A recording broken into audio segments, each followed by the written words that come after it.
Let's talk about the most controversial area of policing in current times, police and the use of force. The police are required to use the minimal amount of force required to protect themselves and bystanders. How do we determine what the minimal amount of force is necessary? How do we know when it is excessive? The Supreme Court created the reasonable officer standard in Graham versus Connor in 1989. Excessive force is analyzed by asking what a reasonable officer would believe under the given circumstances. This is a fairly broad standard that relies on the expertise of police officers. The President's Commission on Law Enforcement in the 1960s reviewed use of force complaints. They found 37 violations. Use of force experts, on the other hand, made up of police officers, reviewed the same cases and found 20. This tells us that the use of force cases are often open to interpretation. Deadly encounters of the police with suspects are nothing new in the history of policing. Several commissions investigating the police throughout history have detailed excessive use of force cases. But there is something new in our recent history. There have been several deadly encounters that were videotaped by members of the public. What do you think is the impact of the widespread availability of video by the public on deadly use of force encounters? Pause the video and go to the discussion board to answer these questions.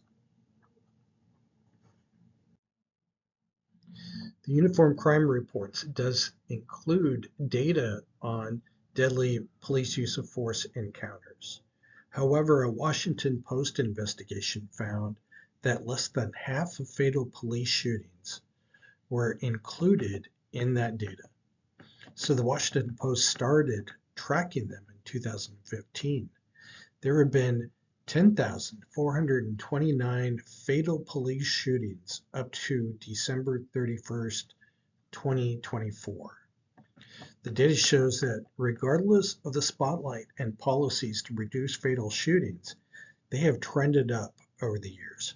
In fact, 2024 was the highest year recorded with 1,175 fatal police shootings. The Washington Post has stopped tracking fatal police shootings as of January 1st, 2025. This was one of the only two reliable databases on deadly encounters of citizens and the police. The Washington Post database has revealed that Black Americans are killed at a much higher rate than white Americans. Police body camera footage was available in only 17% of those encounters. The victim was unarmed in 6% of the cases. The victim had serious mental health crises in 20% of the cases.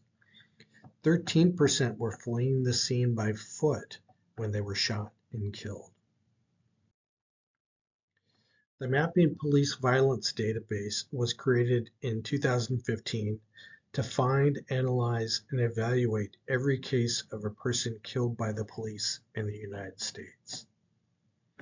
Unlike the Washington Post database, this one includes all types of police killings. It includes batons, chokeholds, tasers, etc.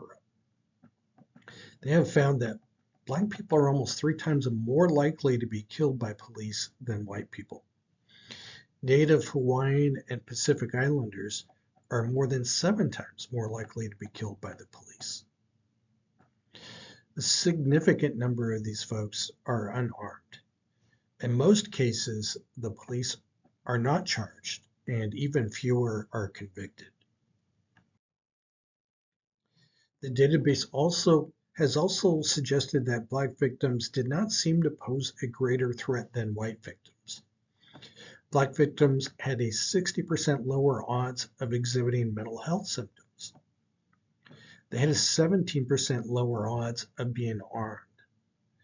They had a 28% higher odds of leaving the scene.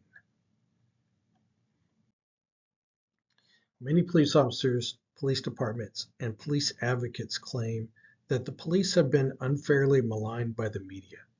They feel that videotaped deadly encounters between the police and the public are often taken out of context or are the result of individual rogue officers.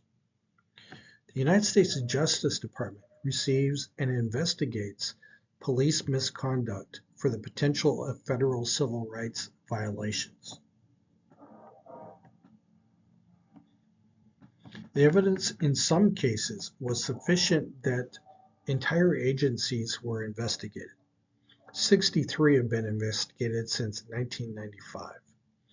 The Justice Department found that police brutality in these agencies were part of a pattern or practice. 19 agencies were under consent decrees as of September 2024.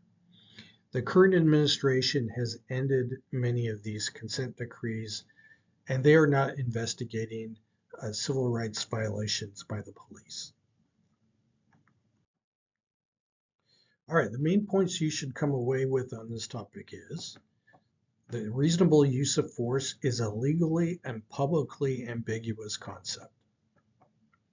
Fatal shootings by the police have not declined as a result of an increase in publicity. They have, in fact, increased.